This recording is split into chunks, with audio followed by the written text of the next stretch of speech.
Good morning, everyone. I'm going to ride around the world. I'm Mick Claridge, and I'm going to ride around the world on my bike. My son, he gave me advice at the start of this ride, and he looked at me and just said, "Dad, don't be a moron." Let me do my animal signal to gain their respect.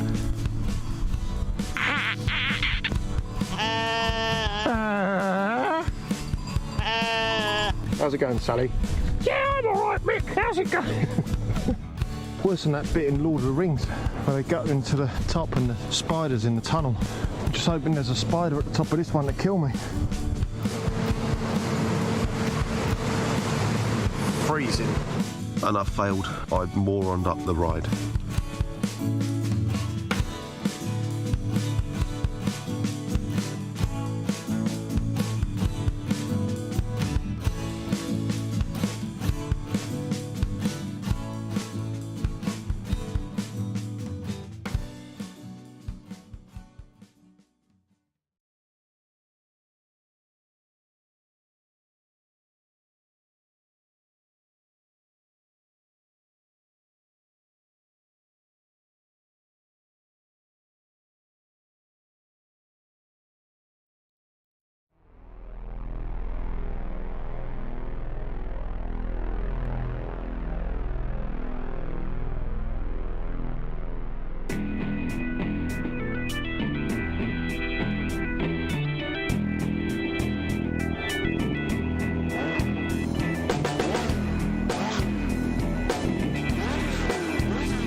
While Courtenay was beat by Milward last week, he did finish ahead of all of his other rivals.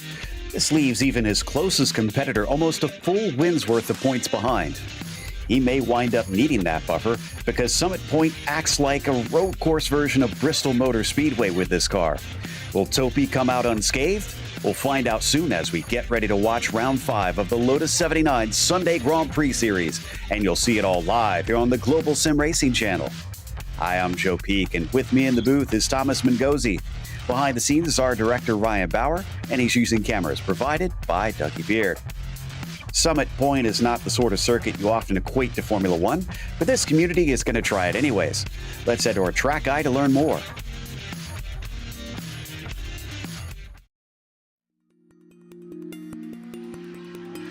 Welcome to Summit Point Raceway.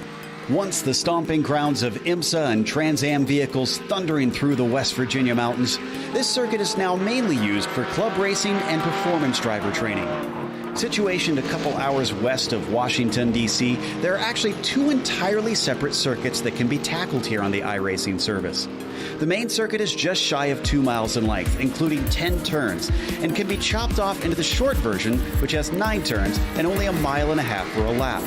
The Jefferson Circuit is its own 1.1 mile piece of pavement with a mere 7 turns and uniquely can be run in reverse. Both tracks are astonishingly narrow and provide quite a technical challenge. On the main course, the most popular place to pass is down into the first corner hairpin. While some drivers may try a brave dive into turn 5, the frighteningly fast kinked entry makes it prone to things going wrong quickly. Between there and turn 9, it's essentially a single file affair with nothing but tight and twisty bends snaking their way around. The Jefferson Circuit isn't used as often, and because there are a few straights long enough to get a run on someone, most drivers are forced to wait for a mistake to pounce on. Otherwise, qualifying will be key. Believe it or not, IMSA's GT class raced here in the late 80s, and even Can-Am stopped in back in '86. While it probably sees much more competition here in the virtual world, it's easy to see why plenty of real drivers love to take their vehicles out to try and tackle this historic Appalachian venue.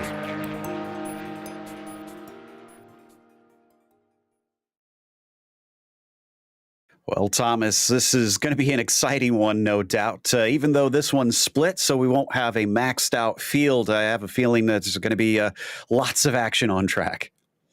Indeed, and it's a bit of a change of pace from the tracks that we've seen over the course of the previous rounds, Joe, in the sense that, first of all, the track is a lot shorter than is a little bit shorter than what we've seen in most sport. Half a mile less than what we've had, so just rounding around 1.98 miles, 3.2 kilometers, 10 turns as you can see here, and it's very much a bull ring, this kind of track, because you can't really have much opportunity to actually pull a gap on someone else, and not really much opportunities for passing either, with one big braking zone down to turn 1 going to be the best opportunity. Another theme of this track is that it is very narrow, not much room for much more than 2 cars around here, and the risks are very high. If you dip a wheel onto the grass, as there's not much runoff, you could be heading for a high-speed wreck really quickly.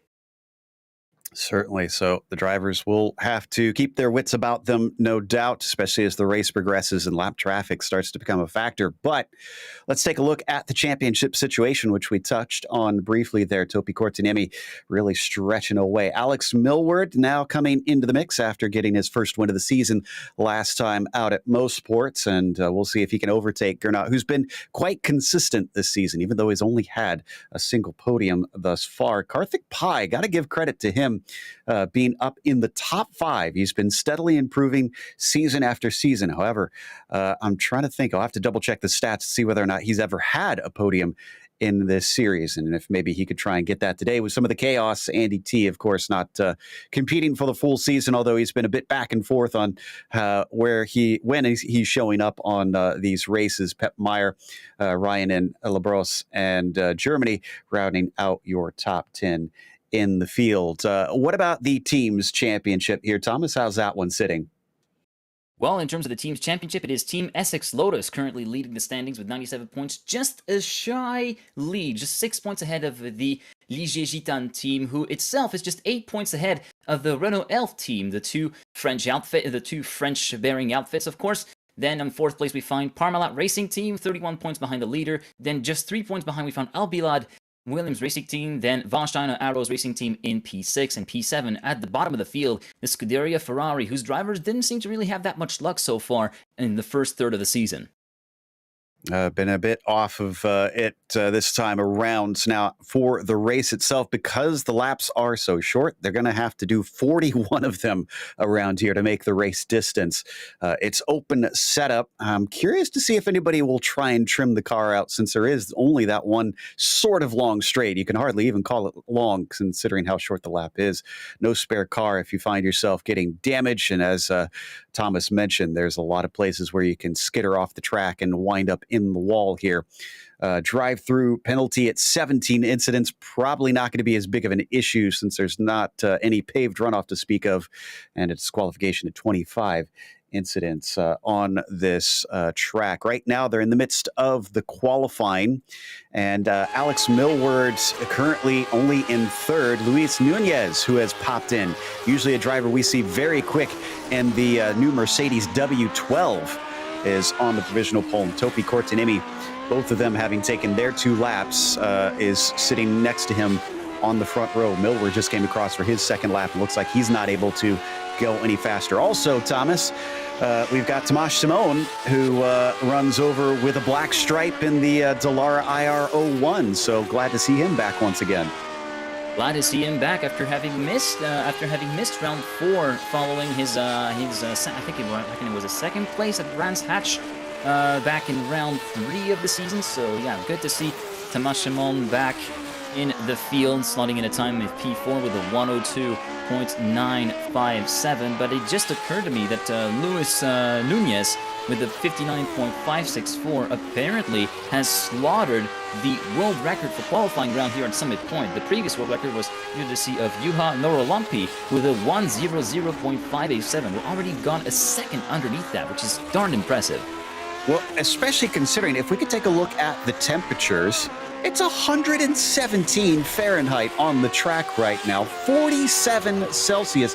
That is a boiling hot track. For him to have that fast of a lap means that he is on it today. And he's a full 10th ahead of Topi Korteniemi, considering it's less than a minute around here for the fastest, guys. That's pretty darn impressive. Shimon not able to improve on his second lap, and trying to see if we have anybody else actually able to set a time. And I think Pepe Fuentes is going to be the only one still looking to do so in the number 13 car. Here we are on board with the Club Iberia driver down into the corner we have kind of nicknamed yard sale, because often on the first lap, well, you find a lot of parts scattered on the outside.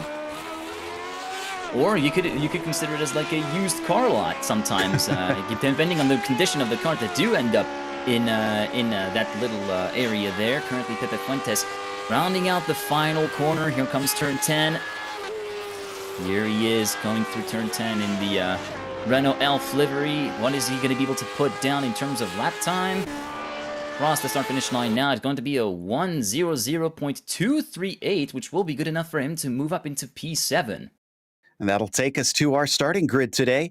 Luis Nunez has put it on the pole as Topi Korteniemi is going to have some competition up there. He'll have Alex Millward behind the pair of them, and Tomas Shimon as well sitting in fourth. Togo Hisada comes in from the 49s, where he usually is extremely quick, and he'll start from fifth today. Gernot Friesche, P6, will be followed by Fuentes, who just crossed the line with a second to spare and got himself seventh. Karthik Pai is eighth, and Timothy Reed, P9. Then it's Xavier Sanchez rounding out the top 10. Thomas. Then onto row 6 in P11, we find Thomas Torp, followed by Joshua Germany. Over in row 7, it's going to be Dylan Freckleton with Pep Meyer in 13th and 14th. 15th place for Andreas Schuster and Keith Herner in 16th, rounding out row 8. Then on row 9, we find John Bailiff and Pablo Suarez in 18th and 17th and 18th, respectively. Then on row 10, we find Kyle Ridley in 19th place and Javier Mosquera in 20th position. Then down on the 11th row, Chris Roberts and Daniel Gallus, with Gallus unable to set a time during qualifying. Only driver to fail to do so in this one. Yeah, both John Bailiff and Kyle Ridley are running their first Lotus 79 race, so this will be interesting. They've made it into the top split, so clearly they've got pace. It takes quite a bit of iRating to get into top split in this series. And we're just waiting on Togo Hisada at this stage to get out onto the grid, and then we'll be good to go here for our 41 laps today. Let's hope that we get all 22 drivers across that start-finish line at the checkered flag. Everybody is out, so the engines now start to rev as the lights come up. And the green flag is out off the line. Nunez is a rocket ship, and Topi Korteniemi bogs down, but now he's coming back at him, and he's looking much faster in the second phase. They're looking almost 3 wide, looking for the lead as they come down into the braking. Korteniemi's going to try around the outside, and he almost gets squeezed off. He has to slow up, and this is allowing the car of Tomas Shimon nearly to be able to get up into second, but no, he is rebuffed. Nunez survives the attack and is somehow still in the lead. That was some hot stuff going on into Team 1. Let me tell you, almost nudging wheel-to-wheel contact there between Nunez and Korteniemi, and Tomas Shimon trying to take advantage of the issue. Meanwhile, Nunez over in the carousel, managing to retain the lead, going for a bit of a wider line through there. Korteniemi right up in his clutch box as we're going through the S's right now. Korteniemi is going to have to bide his time for now, trying to get a good exit from the S's. Oh, he actually goes onto the grass. He's going to be forced to slow down. Tomas Shimon will be moving through to P2, and he loses another position. Korteniemi down to Alex Millward, so from second to fourth in the space of a couple corners. Korteniemi, who's usually so cool and collected in these races, seems to be a bit flustered here at the start. Not sure what's causing these errors, but that sent him down to fourth. We also had an error into turn 5, with it took out a few cars as we get an attempt into third place from Korteniemi, but he's not able to pass Alex Millward, who keeps him behind. But Germany, Herner, and Mosquera went off track last lap, unfortunately, and that sent most of them down towards the back of the field. But it looks like everybody managed to get across the finish line, except, no, Germany's been in pit lane. Not sure if that was related to damage. And, oh, Bailiff has just gone off as well. So now we're starting to get some of the drama that we expected, Thomas.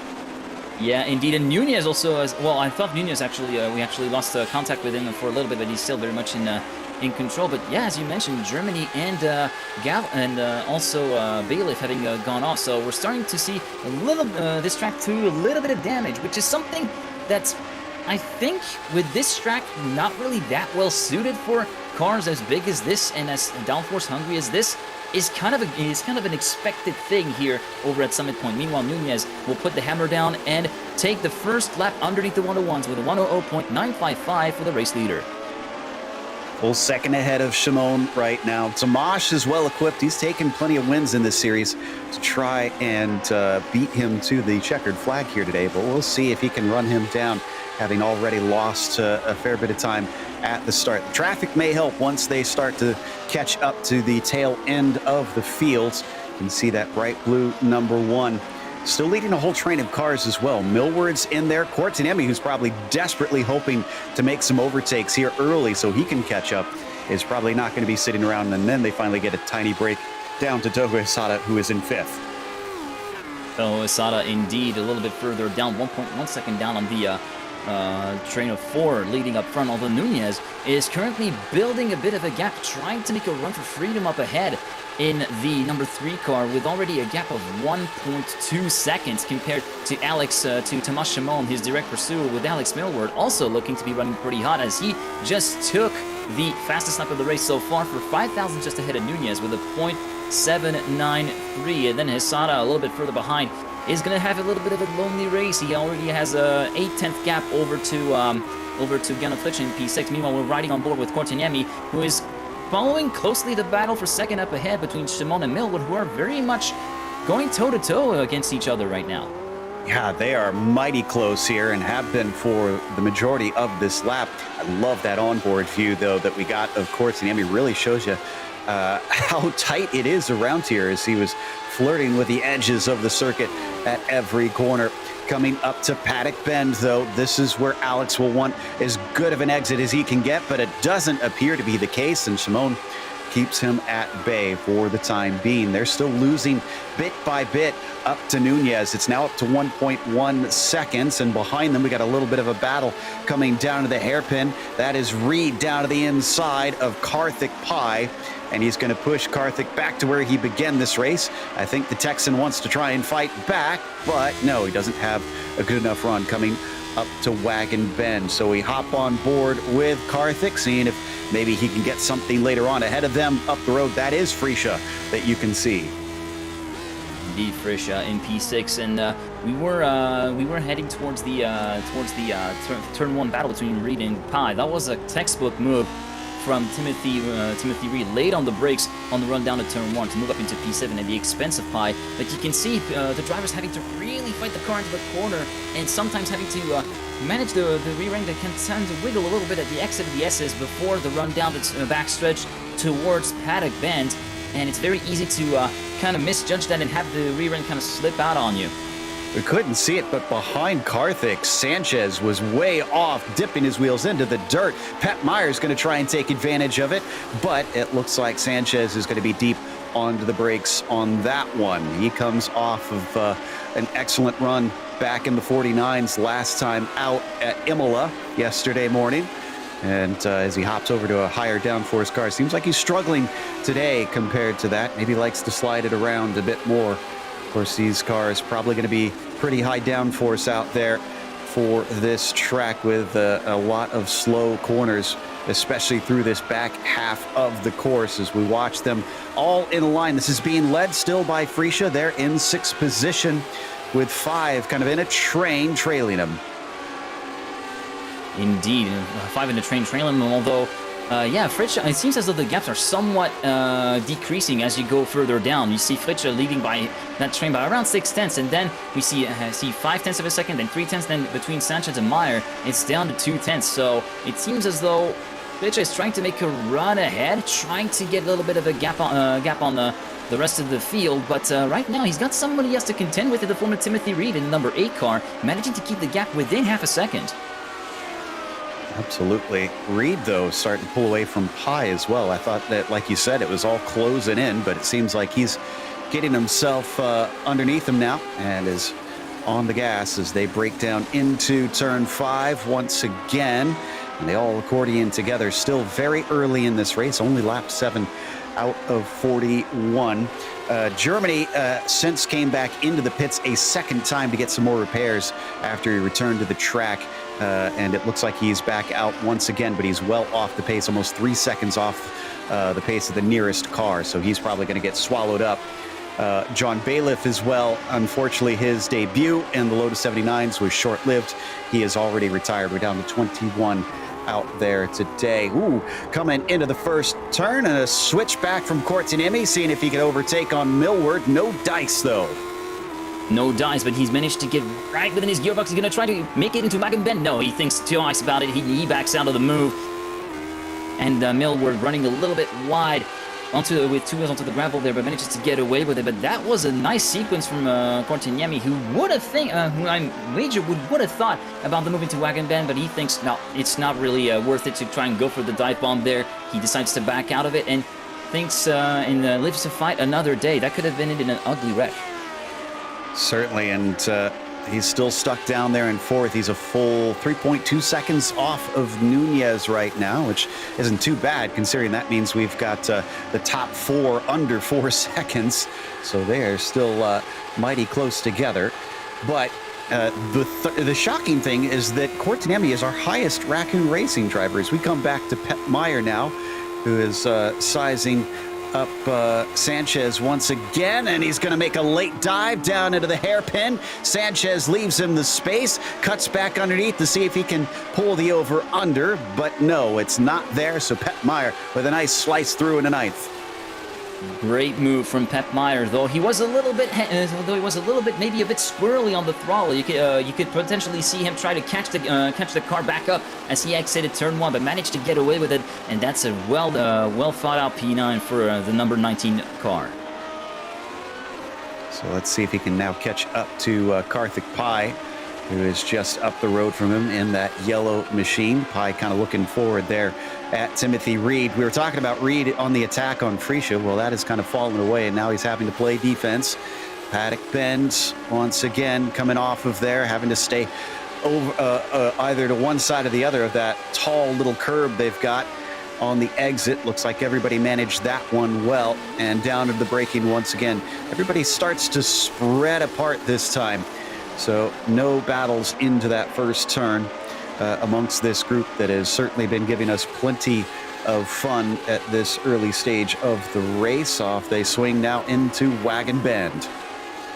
They swing into Wagon Bend, and as you said, the field's spreading out. It's very much going to be a playing the waiting game right now, and as the cars go lighter, they will go faster, and they will also maybe be a little bit more loose, bit more lively. So maybe some of the drivers that like more of a lighter car, something that kind of actually boogies a little bit underneath them, will be able to take advantage of that and try to press on forward. Meanwhile, we'll onboard with Thomas Torp in the number 9 car, currently sitting in 13th position, at the pursuit of Dylan Freckleton, currently within 0.4 of a second as they head down into Paddock Bend. Manages to keep just a touch out of the curve on the inside and gets a really nice run out of there. Is he going to be able to catch up to Freckleton to think about a move into T1? Currently down to 0.3, 0.2, and even down to within 1/10 of a second. Not quite close enough, although Freckleton was really hard on the brakes to try and maybe catch up to Fuentes up ahead. Yeah, nice three-way battle here. And Fuentes currently down 4, though, unfortunately. He's found himself struggling a bit today. So he's got to try and get back on his horse as they come around into turn 5. And yeah, man, you talked about good on the brakes. You could see Freckleton really closing in. He must have a decent amount of downforce on that car here today. Let's see how he is coming out of the S's. A good exit can sometimes set you up for a run into Paddock Bend, but I don't think he's quite close enough this time, even though he is feeling a little bit of that slipstream. Gonna get a second bite of the apple out of Paddock Bend now. Not quite. The exit was a little bit slower compared to that of Fuentes. Meanwhile, up ahead, it seems as though we got a little bit of a battle between Pep Meyer and Karthik Pai for the benefit of 8th position. And down the inside goes the number 19 car, moving up into P8. Nicely done there for Pep Meyer. Another pass down to T1. This is pretty much the only passing place that is really going to matter here. And Pep Meyer taking full advantage of it, late on the brakes, and able to dive down the inside of the number 10 car. Great move.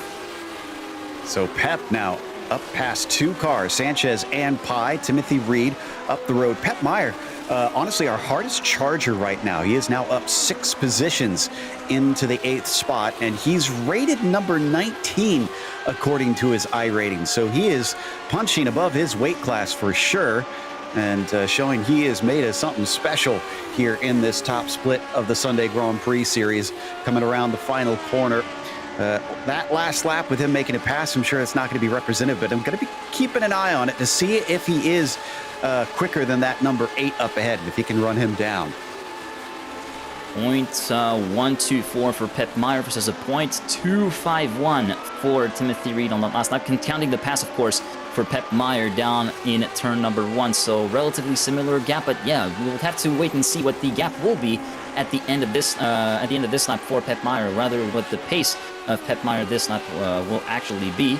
And Timothy Reed, in the meantime, Timothy Reed 1.6 seconds up the road for Pep Meyer, and currently still very much looking to try and find an opening, trying to find an aperture to try and force Gernot Fletcher to make a mistake and crack under pressure to actually gain P6 here. But so far, Fletcher soaking up the pressure really well and continuing to manage the gap. And the gaps haven't quietly increased or whatever. They're still maintaining around half a second right now. Come in off of Paddock Bend once more, watching him chase down Gernot into the first corner.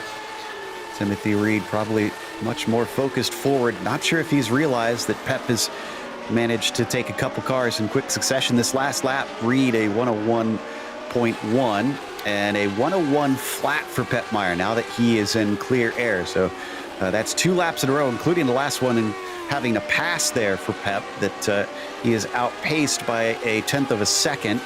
And with about 1.6 seconds to go, yeah, he's got plenty of laps to try and cut that down if he can be consistently faster there.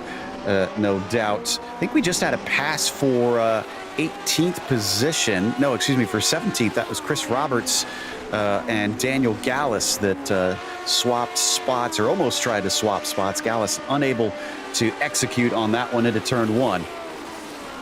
Meanwhile, I think we should head into a little bit of a pace comparison across the top 5 at the very least. Currently, well, it is only looking like the top 4, at least at the last lap, managing to dip into underneath the 101s. 101.890 for the leader, Nunez, then Simon 0.812, 0.616, Alex Milward, currently the fastest man on track, then Cortinini with a 0.716. Not so long ago we had Hisada also dipping into the 100s. Gernot Fletcher also managing to get underneath the 101s, and with that we'll be able to try and catch up a little bit to Hisada up ahead.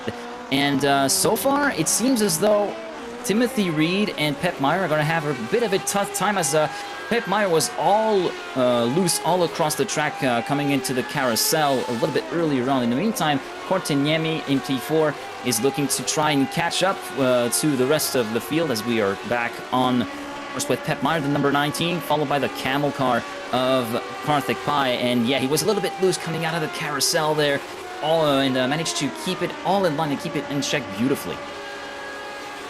Yep, down the front stretch, and this time by, yeah, Pep Meyer 101.4, way off of his previous lap paces.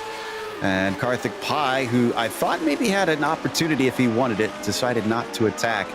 He's still right on that gearbox. This is one of our closest battles out on the track. Top 4, as you mentioned, kind of spreading apart from one another. The thing that really shocks me, let's stay here with this battle, but I'm kind of surprised, Thomas, that Cortinemi is still stuck back and forth.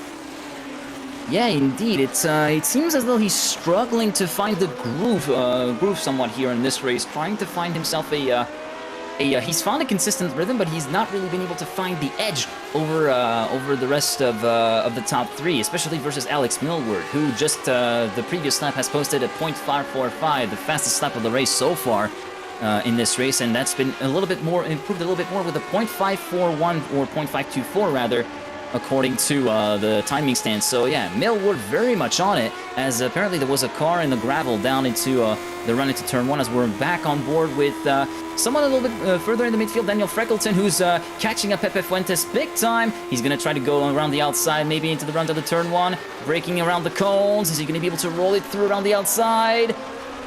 Great pass there from Freckleton, and Fuentes managing to give him the space as well. Such a nice pass from the number 17. Up into P11 he goes. Not easy to make that one around the outside, but he made it stick.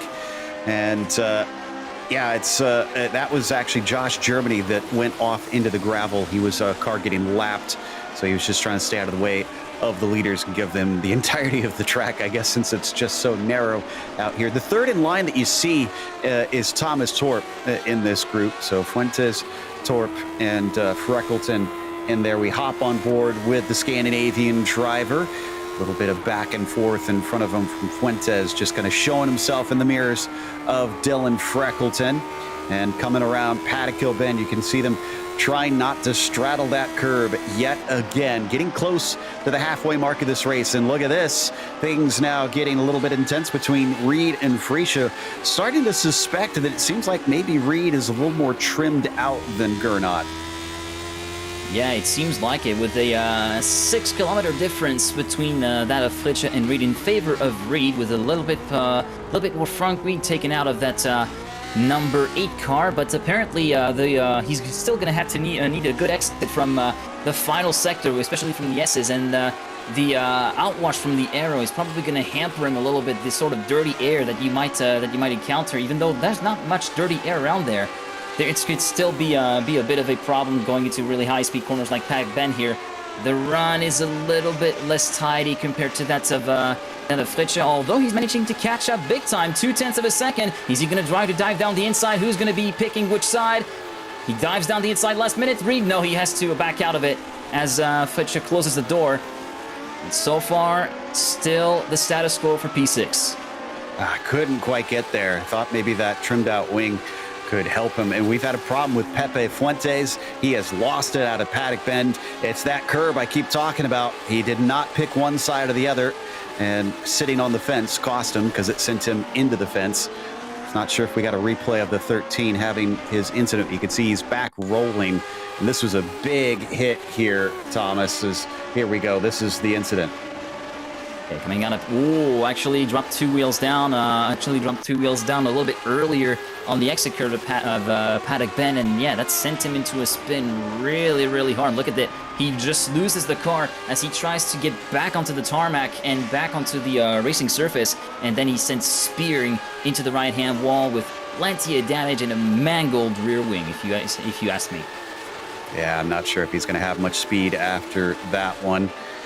Meanwhile, back to Reed and Freesia, the Brabham there. No, that's the Essex Lotus, that Freesia is racing in. And it looks like he is going to be able to keep him behind once again. But this is going to be difficult now that Timothy seems like he's kind of figured out how to get a good exit off of Paddock Bend. I feel like that's helping him getting these runs down to the hairpin. Yeah, you're absolutely right pointing that out, Joe. Now let's see if he's able to string something together as we are coming soon onto lap number 21 here for this race, as we are currently seeing the battle unfold between the Essex Lotus car of Fritsche and the Ligier Gitan of Timothy Reed. Currently Timothy hanging around 4/10 back from Fritsche as we head into Paddock Bend. And currently a little bit of a run on the curb for Timothy, but the exit is slower there for Reed, so Fritsche still has the upper hand for now, as we're already at halfway through the race. We're mid-race distance. Yep, so it's all downhill from here, metaphorically speaking, and you saw up at the upper right of your screen, Simone just took the fastest lap of the race, but he and Nunez have been incredibly close on pace. There's nothing between them. Now, that can be good and bad news. Good news if Nunez means that he's at least able to keep him out of reach because he's a little too far back for a pass. The bad news is if Nunez makes any sort of mistake, that means Tomas is going to be right there to scoop it up. Yeah, indeed, a bit of a double-edged sword there, having relatively similar pace, because it kind of reduces the margin of error a little bit to close to zero. When there's a little bit of a pace delta, be it the driver behind you being a little bit faster or being a bit slower, it does allow you to think, okay, maybe I can try to compensate for that and maybe either push a little bit harder or relax a little bit here. There's no time to relax. It's just keeping on pushing hard to try and keep try and keep that gap very much in the same ballpark, as Tomas Shimon seems to have, well, Tomas Shimon's still in second with a .466, his fastest lap, but the fastest lap of the race, courtesy of Kotaniemi with a .444, trying to catch up tooth and nail, trying to catch up and chomping up the bit at Alex Millward's gap here, still hovering around the 8/10 mark at the moment. Ooh, can we get an onboard replay of the number 8? It was just about a minute ago. The Timothy Reed coming out of turn 9 had to really chase the car. Let's see if we've got it here. Whoa! That is a very high-speed corner. Yeah, that is sure gonna give you a few more beats per minute there, and give you an extra workout, or send you like a health warning on your Apple Watch or whatever. But yeah, that's a bit of a heart-stopping moment there, if you ask me, from Timothy Reed, as we're on board with Javier Sanchez in P10, currently chasing down Karthik Pai. The gap currently hovering around the 2/10 mark. Not enough to be able to think of a send down the inside, so this position stayed the same for now. Maybe a little bit of a slip for the exit of turn 1 that's going to allow Pai a little bit of room to breathe. And look up ahead of them. Man, Pep Myers really distanced himself. It's a full 1.5 seconds now that he has gapped over them. So Karthik Pai not really doing what he needs to do to try and hold on to the back of that number 19. Sanchez might want to try and make that overtake, especially if he feels like he's got more pace than this. It kind of looks to me like he's a little plugged up here. Yeah, it definitely looks like he's being somewhat held up by Karthik Pai as we're coming down towards the final corner, towards Paddock Bend here.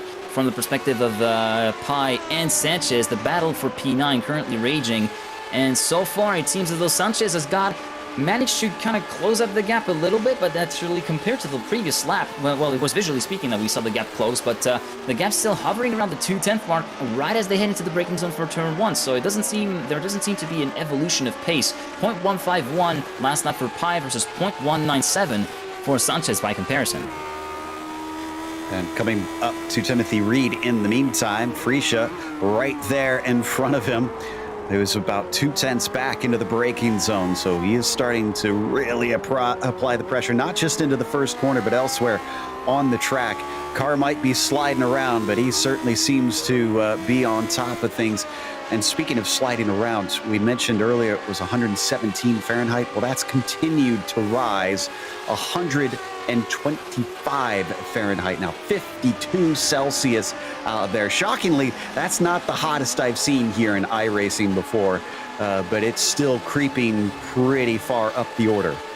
Yeah, it is definitely becoming a bit of a scorcher, this racing surface here at Summit Point, so the tires are definitely going to be feeling the worst for wear here. The grip is going to start to go off maybe a little bit earlier than some of the drivers might have potentially been expecting, so the cars may be a little bit more lively. As we said, when the cars get a little bit more lively, it's going to probably benefit others who like that sense of liveliness underneath them, but for other drivers, it's probably going to be pain and suffering for the remaining 16, 17 laps, trying to keep the car in check and trying to be as smooth as they can be.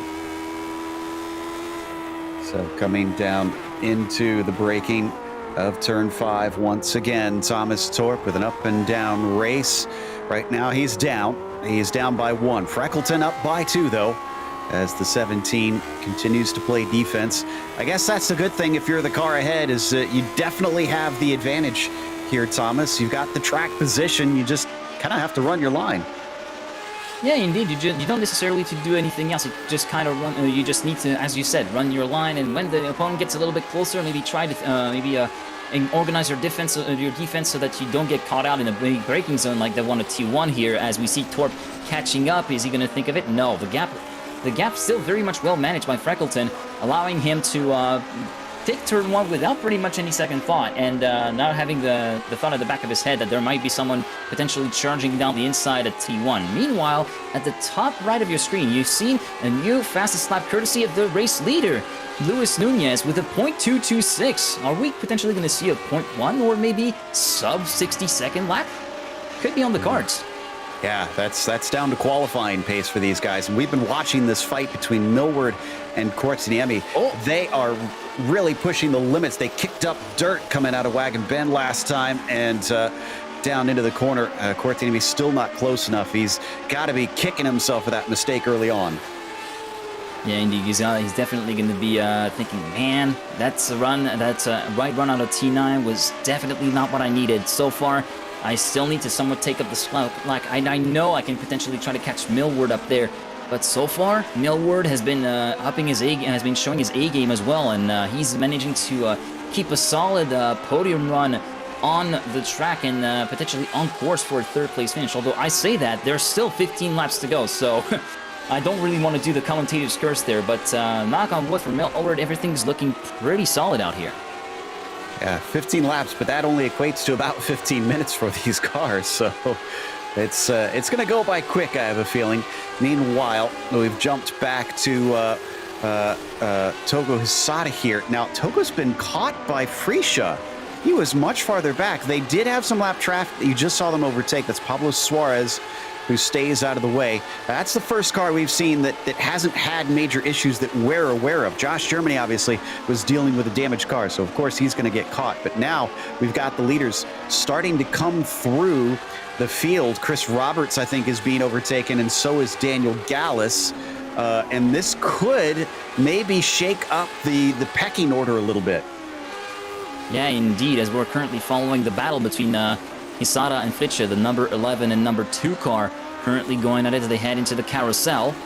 And so far, Fritzsche not really able to currently just managing to try and catch up to that wagon at Hisada up front. And meanwhile, up ahead, it seems a little number 12. That is Millward and Cortinimi. Apparently, there was a swap of positions. He got him. Cortinimi moving him up to P3. I mean, I completely missed that. Sorry about that.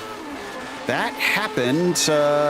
Where did that happen? Man, yeah, that was a lap ago, actually. Just a big slide.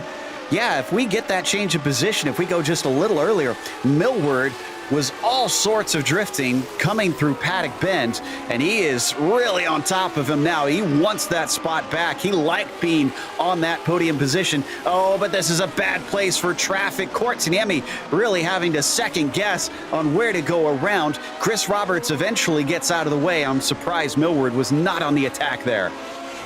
Yeah, very surprised Millward did not take the opportunity to actually go through with the move. Then up ahead, it seems as though we've got Gallus, and it seems as though there might be a bit of a, well, I see on my timing screen that Freckleton was having a bit of an issue. We see that traffic is starting to clear up for the battle for top 3, but you can see Cortinemi currently being harassed by Alex Millward. Man, this is close up here for third place, and I think that lap traffic saved Topi's bacon a little bit. Oh, Timothy Reed, who we've been watching all race long, has gone off and into the wall. This is in Paddock Bend. This has been a real danger zone for this latter half of the lap. Now, oh no, it was Freesia who had a near spin in front of him, and he had to check up. Oh, that's such an unfortunate turn of events. Let's take a look from the onboard perspective. Going through turn 9 right here, you can see Timothy Reed managing to currently chasing down Fritzsche. Now we're heading down to Paddock Bend. Touch the grass. You actually had to stand on the brakes there, Fritzsche, just to prevent the back end from kicking out, managing to avoid contact with the outer wall. So the car is still somewhat in good shape. It's just gonna have to kind of clean the dirt off of the tire for a little bit. But yeah, lucky escape there for Timothy Reed, but that is just a meager consolation to what was a pretty astounding race for the number 8 car. Oh my goodness, and things are getting hot between Millward and Cortinemi. He tried to get him. Everything is happening right now. We just had, I think, another off, and then Togo Hisada moments ago also found himself spinning. He is down into 9th. This wasn't exactly a snoozer of a race before, but things are just exploding out on the track, and we can't even catch them all because the battle for 3rd just will not quit here as Millward is hounding Topi at every corner. This is very much the gloves are coming off. There's so much stuff happening on the racetrack right now. As he said, it's very difficult to keep up with everything that is currently going on all at once.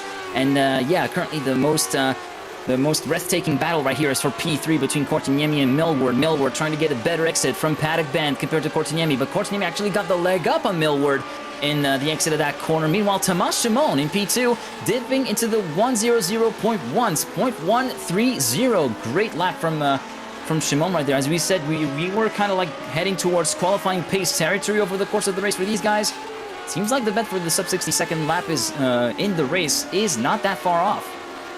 Incredibly, with all the problems that we've witnessed, Reed is only the second DQ that we've had today, joining Bailiff. Germany's actually still out there and still behind Timothy, trying to make up time as this battle carries on. But everybody else who's been off track recently has been able to continue.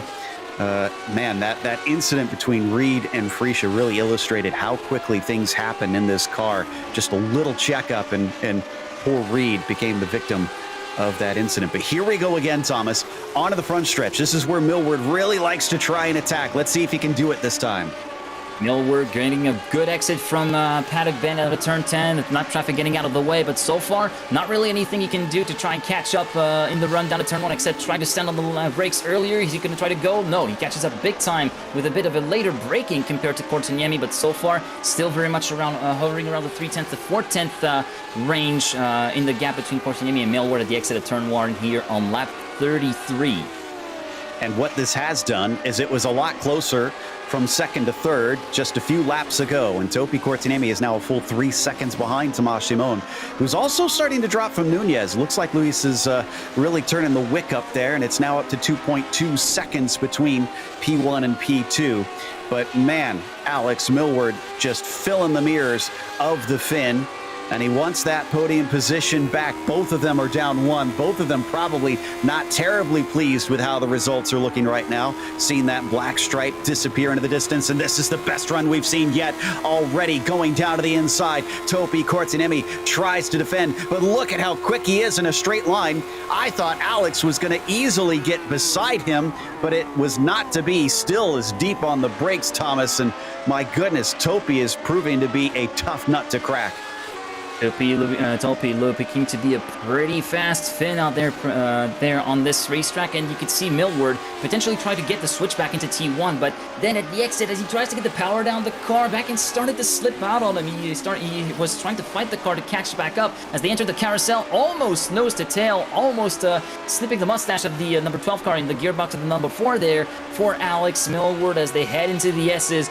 It's never been that much closer here on Summit Points in this race. Oh, a bit of a curb, a bit of the nibbling of the curb there from Alex Millward heading into turn number 9. That's going to give Cortiniemi a little bit of room to breathe here heading into Paddock Bend.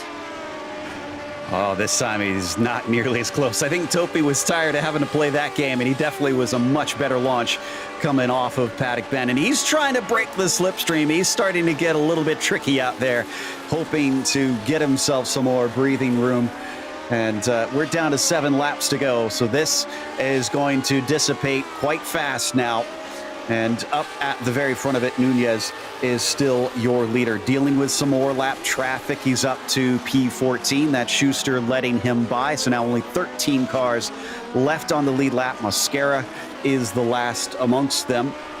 And we talked about Ferrari having trouble. I'll have to check to see if Nunez is actually officially contributing points for the Ferrari team, or if he's just got an old livery on the car here. We're getting confirmation, no, he is not contributing to the Ferrari team. I bet they wish he was here today. Whoa, what is happening in front of Sanchez and Pi there?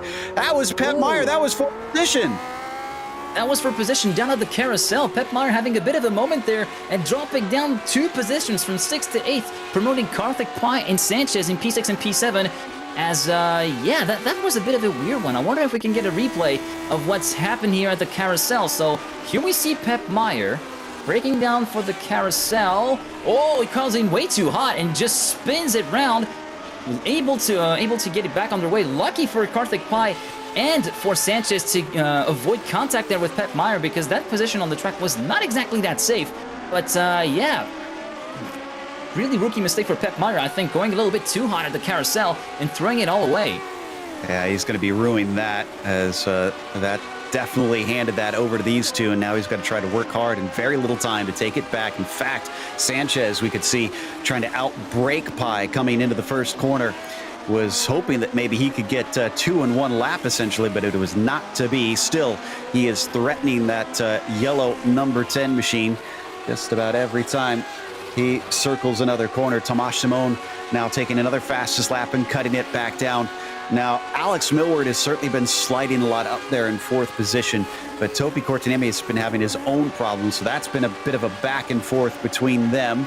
And coming down the main straight, Pi trying to pull some slipstream from Pepe Fuentes, who's had a lot of damage recently in that car. Here comes Sanchez round the outside. The Texan tries to play defense into the first corner, cutting back. No, it looks like Sanchez can't quite do it this time. Oh, and Korteniemi's off. Korteniemi is off at yard sale corner. Millward gets through. Now, was this contact or was this his own mistake? Let's see if we can get a replay. All right, let's see. This is on the way down to the carousel. That looks like contact. Contact from Millward from behind. Unfortunate stuff. That's not really the way you want to see a battle for 3rd place go down here. But yeah, going back onto the live race, Pi currently still being harassed by Sanchez at the exit of turn 9, the run down the backstretch towards Paddock Bend. Let's see who's going to get the better exit out of that final corner. It seems as though Sanchez not quite able to get a good impression from that exit, but he's able to catch back up with the slipstream of Karthik Pi. Is he going to be able to try and roll it out the outside? Take 2. Here we go. Who's going to break later?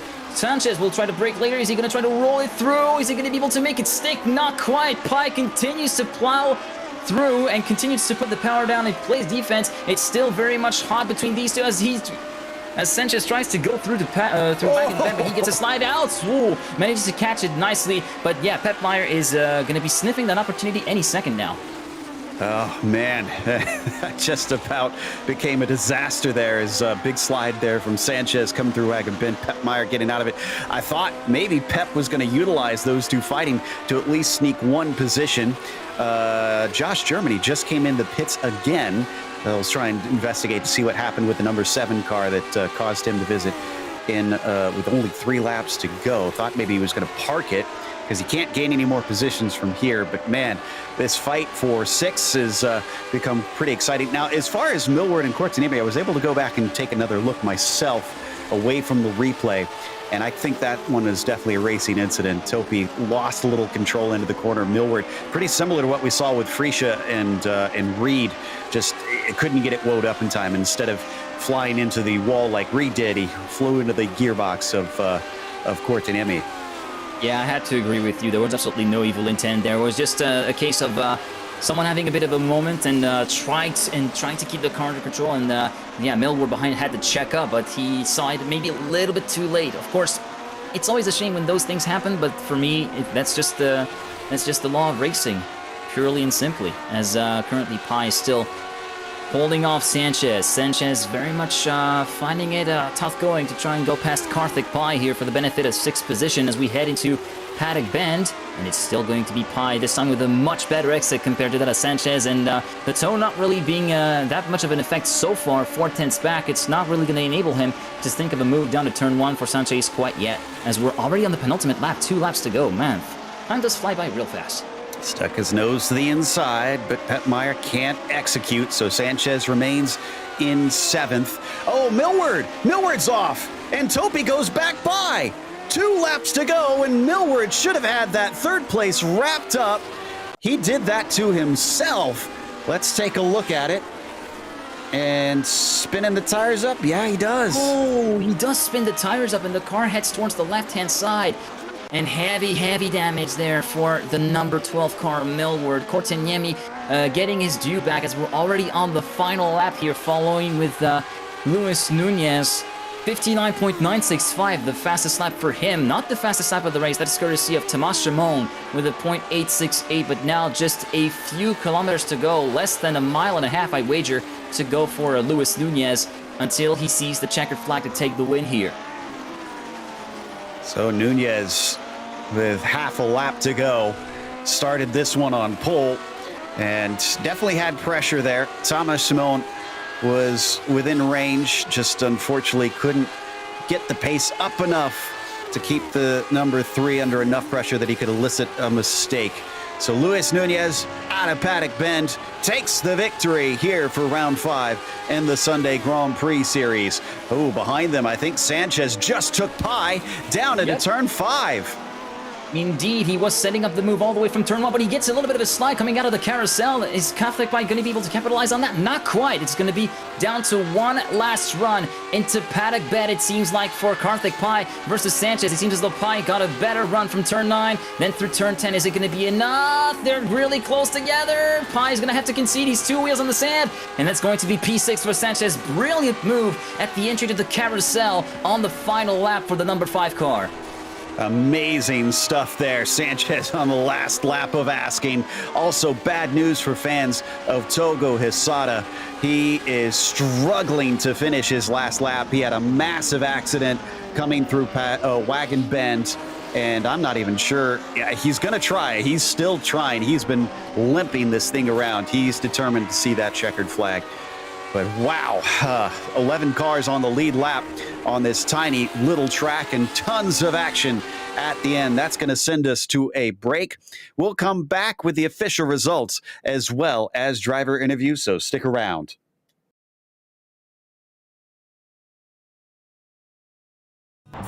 Good morning, everyone. I'm going to ride around the world. I'm Mick Claridge, and I'm going to ride around the world on my bike.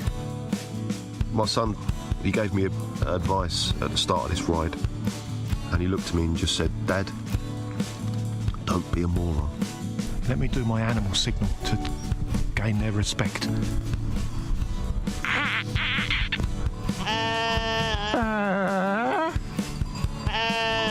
How's it going, Sally? Yeah, I'm alright, Mick. How's it going? Worse than that bit in Lord of the Rings where they go into the top and the spiders in the tunnel. I'm just hoping there's a spider at the top of this one to kill me. Freezing. And I failed. I moroned up the ride.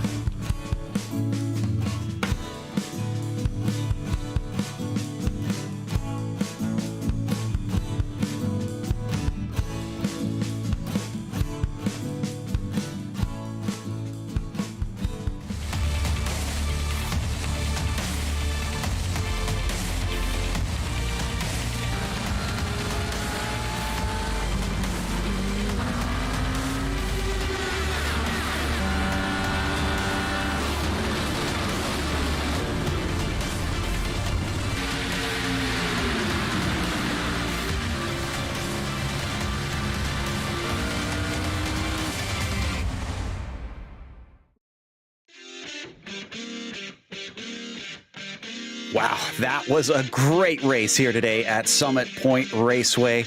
The drivers gave us a lot of fun to watch, but Luis Nunez really wasn't one of those that we focused on a lot because for him, it was mostly a cruise at the top of the timing order, taking victory after starting from pole. Tomas Simon still was close behind him, within 2 to 3 seconds or less for the entire race. Just couldn't get within touching distance. The action really mostly was for third. Topi Kortiniemi was able to beat Alex Millward, although he started from second, so he still lost a position. Good news is for him, he beat all of his rivals yet again, including Alex, as Alex gave up that third place with only 2 laps to go. A spin coming out of yard sale corner, unfortunately, sent him into the barriers. He was able to get it home in fourth. Regardless, Gernot Friesche with the top 5 today was ahead of Xavier Sanchez, a gain of 4 positions for him right at the very end, getting that last one over Karthik Pai, finishing 7th. Dylan Freckleton, a bit of a quieter 8th, although he did have some fun out there in some battles. Thomas Torp fell backwards at one point in the race with an off, and he wound up in 9th. And Pep Meyer rounds out our top 10. Thomas? Well, as for the second half of the classification board, we've got Toko Hisada, who had a pretty solid race all around, managing to move in between P5, but unfortunately in the final laps it all came crashing down for the number 11, finishing in 11th place, struggling a little bit to cross the line. Then in P12 we find Kyle Ridley, everybody from 10th place down, of course being lapped cars. with then Javier Mosquera in 13th, Andres Schuster in P14, Keith Hanna 15th, Daniel Gala 16th, Pepe Fuentes, one of those that had some issues a little bit earlier on during the race, in 17th, Pablo Suarez 18th, Chris Roberts 19th, and Joshua Germany completing the top 20, who was involved pretty early on in some in early race shenanigans. And then 21st, Timothy Reed, who was a little bit of a victim from a racing incident with Jan Fritsche midway through the race, and John Bailiff, our first retirement, down in 22nd. And that takes us to our third place finisher and still championship leader, Topi Kortsiniemi. And Topi, man, that was a wild one. That was a wild one there, Topi, as you and Alex had such an intense battle. But let's talk about the contact that spun you around at one point. I called it as a racing incident. I'm very curious what your perspective is on it. I haven't checked the replay, so yeah, but we drove different lines, I think, with Alex, and I outbiked myself that lap. So I don't know. It's still up for debate. I have to check the replay, but I outbiked myself, so maybe Alex did too. And then, well, let's go to early in the race on the first lap. Then off the line, it looked like the second phase of the start was great for you. Couldn't quite take advantage to get the lead, but then that mistake. Did that mistake coming out of turn 9 really kind of set the stage for the whole race for you? Yeah, because I was running a low downforce setup, so if I just have kept it together for the lead, I could have kept the guys behind. But it was my mistake. There's so much understeer on first lap, and I just tried to push through much through that corner, even though it might have been a little unnecessary having the straight come up soon. But yeah. Well, you did have some very fast guys that are coming in that don't show up every week. Nunez, Simone obviously made it tough for a win out here today. So I guess the compensation for all this is you still beat all your rivals that are actually going for the championship. So heading off into VIR, is this kind of a damage limitation race then? Yeah, probably. And we got plenty of drop weeks, so yeah. Yeah, third place, if you consider that maybe towards a drop week, I'd say that's not too bad at all. Well, congratulations on a podium, Topi, and can't wait to see you in Virginia. Thanks, Joe. That was third place finisher Topi Kortsiniemi. It looks like we don't have anybody else ready to talk to us. So fortunately, going to be a bit of a sparse interview segment today as we wrap up. And of course, we want to give a big thank you to the Lotus 79 community for bringing us in for another season of coverage here. It's been a lot of fun. Also, thanks to the team today, Thomas, Ryan, Dougie, and of course, behind the scenes, we had our spotter, Michael DeTurk. Make sure and check out our social media, our website, and our merchandise store. Links are in the description below.